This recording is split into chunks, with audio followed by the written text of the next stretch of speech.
মনে করি কারবালা, অথচ কারবালার সাথে আসলে সম্পর্ক নয়।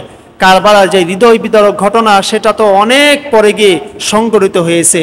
এখন এই কারবালাকে সামনে রেখে কিছু সম্প্রদায়ের লোকেরা, বিশেষ করে শিয়া সম্প্রদায়ের লোকেরা এবং মুসলমানদের মধ্যেও কিছু দেখা যায়, তারা শোক দিবস পালন করে। কি দিবস পালন করে? শোক দিবস। অথচ ইসলামে তো বছরে বছরে শোক দিবস পালন করার কথা নেই। ইসলামে শোক দিবস পালন করতে হবে কেউ মারা গেলে কয় দিন? 3 দিন 4 দিন, কেউ মারা গেলে 3-4 দিন শোক দিবস করা, শোক পালন করা। আর যে মহিলার স্বামী মারা গেছে তার জন্য 4 মাস 10 দিন। কিন্তু বছরে বছরে শোক পালন করা ইসলামে নাই। হ্যাঁ, বছরে বছরে 2-3 বার আপনি আপনার প্রিয়জনের জন্য, বাবা মার জন্য, আপনজনদের জন্য ইসালে সোয়াব, তেলাওয়াত, জিকির, আজকার, দোয়া মাহফিলের ব্যবস্থা করতে পারেন। তাদের কবরে সোয়াব পৌঁছাবে এবং ঘরের মধ্যে রহমত বরকত আসবে।